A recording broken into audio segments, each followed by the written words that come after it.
Hello my dear student, welcome back to my YouTube channel Subhash study centre. जितने भी मेरे प्यारे बच्चे कक्षा 10 में हैं और अर्धवार्षिक परीक्षा 2024 के लिए तैयारी कर रहे हैं, आप सभी के लिए मैं लेकर के आ चुका हूं आज के इस वीडियो में हिंदी विषय का वायरल मॉडल पेपर। मेरे प्यारे बच्चों, यह वायरल मॉडल पेपर आपकी अर्धवार्षिक परीक्षा के लिए सबसे ज़्यादा इम्पोर्टेंट है। साथ ही मेरे प्यारे बच्चों, इस वायरल मॉडल पेपर से प्रश्न आपकी बोर्ड परीक्षा 2025 में भी 100% पूछे जाएंगे। तो जितने भी मेरे प्यारे बच्चे कक्षा 10 में हैं, आप सभी लोग वीडियो को कंप्लीट देखिएगा और इस मॉडल पेपर के सभी प्रश्नों को तैयार कर लीजिएगा। चलिए मेरे प्यारे बच्चों, यहाँ पर आप लोग ध्यान दें, 3 घंटे 15 मिनट का समय आपको मिलेगा अर्धवार्षिक परीक्षा में। पेपर का पूर्णांक रहेगा 70 अंकों का। मेरे प्यारे बच्चों, इस मॉडल पेपर को आप अर्धवार्षिक परीक्षा के लिए ही ना तैयार करें, बल्कि अपनी बोर्ड परीक्षा के लिए भी तैयार कर लीजिएगा, क्योंकि यहाँ से प्रश्न आपकी बोर्ड परीक्षा में 100% पूछे जाएंगे। चलिए यहाँ पर आप लोग ध्यान दें, निर्देश है पहला, प्रारंभ के 15 मिनट आपको मिलेंगे प्रश्न पत्र पढ़ने के लिए। और दूसरा है निर्देश, प्रश्न पत्र 2 खंडों में खंड आ एवं खंड बा में विभक्त है। खंड आ में मेरे प्यारे बच्चों 20 बहुविकल्पी प्रश्न आएंगे। प्रत्येक प्रश्न होगा 1 नंबर का। इस तरह से खंड आ जो होगा, जिसका पूर्णांक कितना रहेगा, 20 अंकों का रहेगा। मेरे प्यारे बच्चों, इन 20 बहुविकल्पी प्रश्नों का उत्तर आपको ओएमआर शीट में भरना होगा। जैसा कि यहाँ पर आप देख सकते हैं ओएमआर शीट का नमूना, प्रश्न संख्या 1 से लगाकर प्रश्न संख्या 20 तक का उत्तर आपको ओएमआर शीट में गोला काला करके देना है। मेरे प्यारे बच्चों, यहाँ पर आप सभी लोग ध्यान दीजिएगा, खंड आ के प्रत्येक प्रश्न का जो प्रश्न होगा 1 अंक का होगा और सभी प्रश्न होंगे बहुविकल्पी। तो चलिए मेरे प्यारे बच्चों, बिना समय गवाए आगे बढ़ते हैं और सबसे महत्वपूर्ण प्रश्न यहाँ पर है, निम्नलिखित कथनों में से कोई एक कथन सही है। आपको बताना है कि कौन सा कथन सही है। पहला है कथन, हिमालय की पुकार जयप्रकाश भारती का प्रसिद्ध नाटक है। दूसरा कथन है मेरे प्यारे बच्चों, गुनाहों का देवता धर्मवीर भारती का उपन्यास है। तीसरा है कथन, संस्कृति के 4 अध्याय रामधारी सिंह दिनकर जी का काव्य संग्रह है। चौथा है, पुनर्नवा हजारी प्रसाद द्विवेदी का आलोचनात्मक ग्रंथ है।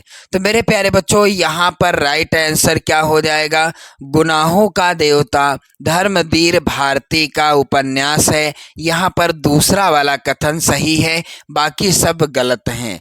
चलिए अगला प्रश्न है मेरे प्यारे बच्चों, सरस्वती किस युग की पत्रिका है। तो यहाँ पर राइट आंसर क्या होगा, सरस्वती जो कि है द्विवेदी युग की पत्रिका। यहाँ पर चौथा विकल्प सही होगा। और इसका जो है आप लोग ध्यान दीजिएगा, द्विवेदी युग में संपादन किसने किया था, सन 1903 में आचार्य महावीर प्रसाद द्विवेदी जी ने। आचार्य महावीर प्रसाद द्विवेदी जी ने सरस्वती पत्रिका का संपादन सन 1903 ईस्वी में द्विवेदी युग में किया था। प्रश्न अगला है, शुक्ल युग की समयावधि यानी कालावधि या समय सीमा क्या है। तो मेरे प्यारे बच्चों, सन 1919 ईस्वी से 1938 ईस्वी तक का समय शुक्ल युग की समय सीमा के अंतर्गत आता है, अर्थात शुक्ल युग की कालावधि के अंतर्गत आता है। चलिए मेरे प्यारे बच्चों, अगला प्रश्न यहाँ पर आप सभी लोग ध्यान दें, सबसे मोस्ट इम्पोर्टेंट प्रश्न है। कह रहा है कि रस मीमांसा के लेखक कौन हैं। रस मीमांसा किसकी रचना है। तो यहाँ पर मेरे प्यारे बच्चे आप सभी लोग ध्यान दें, रस मीमांसा के रचनाकार हैं मेरे प्यारे बच्चों, इसका राइट आंसर होगा आचार्य रामचंद्र शुक्ल जी। रस मीमांसा, चिंतामणि चिंतामणि और विचार वीथी ये सभी रचनाएं आचार्य रामचंद्र शुक्ल जी की हैं। प्रश्न अगला है मेरे प्यारे बच्चों, जहाज का पंछी किसकी कृति है? तो जहाज का पंछी के रचनाकार कौन है? यहाँ पर राइट आंसर होगा दिए गए विकल्पों में से जहाज का पंछी इलाचंद्र जोशी जी की रचना है। अगला प्रश्न मेरे प्यारे बच्चों मोस्ट इम्पोर्टेंट है। कह रहा है कि तार सप्तक का प्रकाशन वर्ष क्या है? तो यहाँ पर राइट आंसर होगा तार सप्तक का प्रकाशन वर्ष मेरे प्यारे बच्चों सन 1943 ईस्वी। और किसने संपादन किया था तार सप्तक का सन 1943 ईस्वी में? सच्चिदानंद हीरानंद वात्स्यायन अज्ञे जी ने। प्रश्न अगला है साकेत रचना है। तो साकेत किसकी रचना है? इसका आंसर क्या हो जाएगा? मैथिली शरण गुप्त जी की। साकेत जो कि मैथिली शरण गुप्त जी की रचना है और मैथिली शरण गुप्त जी को राष्ट्र कवि की उपाधि से भी सम्मानित किया गया था। मेरे प्यारे बच्चों अगला प्रश्न है आधुनिक काल की समय सीमा क्या है? तो आधुनिक काल की समय सीमा है मेरे प्यारे बच्चों, यहाँ पर राइट आंसर होगा 1843 ईस्वी से अब तक का समय आधुनिक काल की समय सीमा के अंतर्गत आता है। चलिए अगला प्रश्न है यशोधरा रचना है। तो यशोधरा के रचनाकार हैं मैथिली शरण गुप्त जी। और भारत भारती भी रचना किसकी है? मैथिली शरण गुप्त जी की है। भारत भारती रचना मैथिली शरण गुप्त जी की रचना है। प्रश्न अगला है रीत काल किस समयावधि में माना जाता है? यानी रीत काल की समय सीमा क्या है? तो सन 1800 यहाँ पर सन 1643 से सन 1843 ईस्वी का समय रीत काल की समय सीमा के अंतर्गत आता है। चलिए मेरे प्यारे बच्चों अगला प्रश्न है नाना वाहन नाना वेशा बिहसे शिव समाज निज देखा को मुखहीन विपुल मुख काहू बिनु पद कर को बहुपद बाहू में कौन सा रस है? तो मेरे प्यारे बच्चों यहाँ पर दिए गए उदाहरण में कौन सा रस है? चलिए एक जानकारी और भी आप लोग प्राप्त कर लें। करुण रस का स्थायी भाव क्या है? शोक है। शांत रस का स्थायी भाव है निर्वेद। और वीर रस का स्थायी भाव क्या है? उत्साह है। वीर रस का स्थायी भाव उत्साह है। हास्य रस का स्थायी भाव है हास।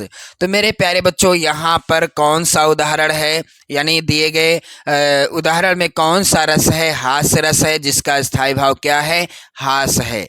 अगला प्रश्न है मेरे प्यारे बच्चों मनहु मानो जनु जानो आदिवाचक शब्द किस अलंकार में प्रायः प्रयुक्त होते हैं? तो मनहु मानो जनु जानो मनहु जनहु आदि ये सभी वाचक शब्द किसके हैं?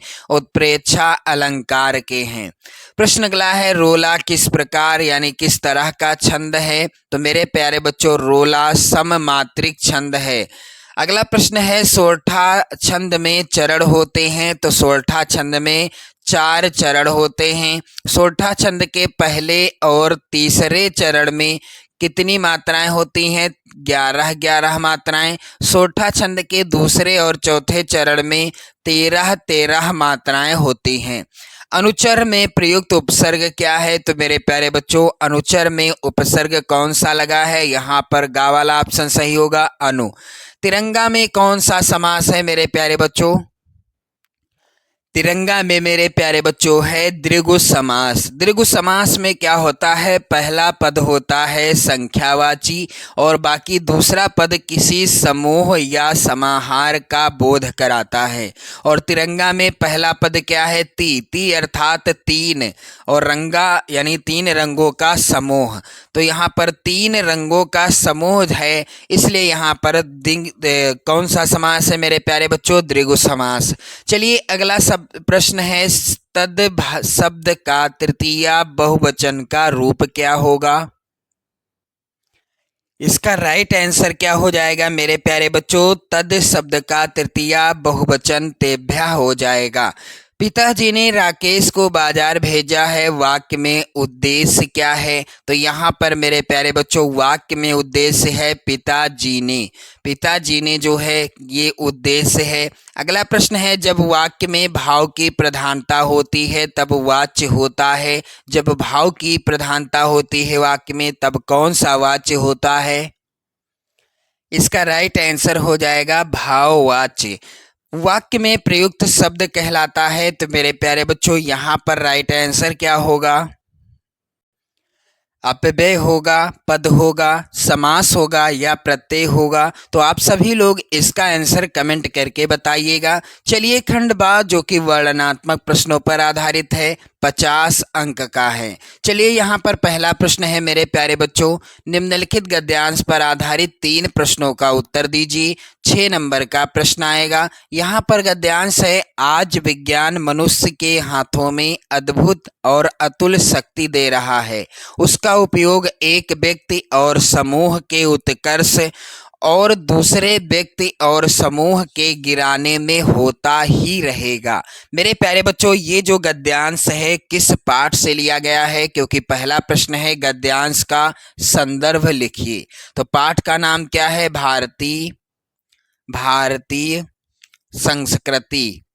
भारतीय संस्कृति पाठ से लिया गया है। सबसे इम्पोर्टेंट गद्यांश है। और इस पाठ के लेखक कौन है मेरे प्यारे बच्चों? डॉक्टर राजेंद्र प्रसाद जी। लेखक कौन है? डॉक्टर राजेंद्र प्रसाद जी हैं। चलिए अथवा में भी यहाँ पर गद्यांश है, विश्वास पात्र मित्र से बड़ी रक्षा रहती है। जिसे ऐसा मित्र मिल जाए उसे समझना चाहिए कि खजाना मिल गया। मेरे प्यारे बच्चों मित्र की बात तभी होती है जब हम किससे करते हैं, किसी से मित्रता। और मित्रता पाठ के लेखक कौन हैं? आचार्य रामचंद्र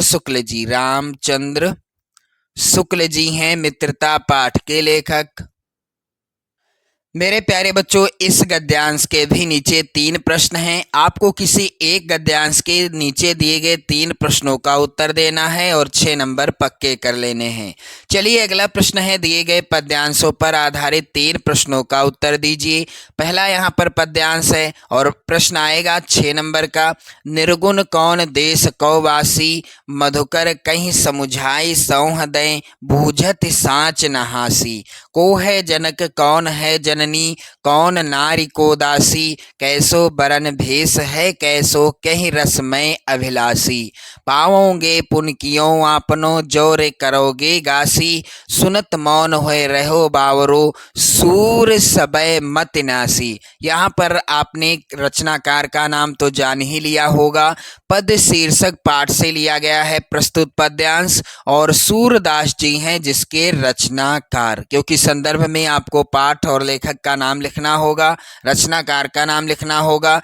चलिए अथवा में भी यहाँ पर है एक और पद्यांश मोस्ट इम्पोर्टेंट, चींटी को देखा वह सरल बिरल काली रेखा, चलती लघुपद पल पल मिलजुल, वह है पिपीलिका पाती, देखो ना किस भांति, काम करती वह सतत, कन कन करके चुनती अविरत। यह जो है लिया गया है चींटी शीर्षक कविता से और रचनाकार हैं सुमित्रा नंदन पंत जी। सुमित्रा नंदन पंत जी के द्वारा रचित है प्रस्तुत कविता। चलिए मेरे प्यारे बच्चों किसी एक पद्यांश के नीचे दिए गए 3 प्रश्नों का आप उत्तर देंगे और 6 नंबर यहाँ भी क्लियर हो जाएंगे। अगला प्रश्न है मेरे प्यारे बच्चों, दिए गए संस्कृत गद्यांश में से किसी एक का संदर्भ सहित हिंदी में अनुवाद करना है। 5 नंबर यहाँ आपके क्लियर होने वाले हैं।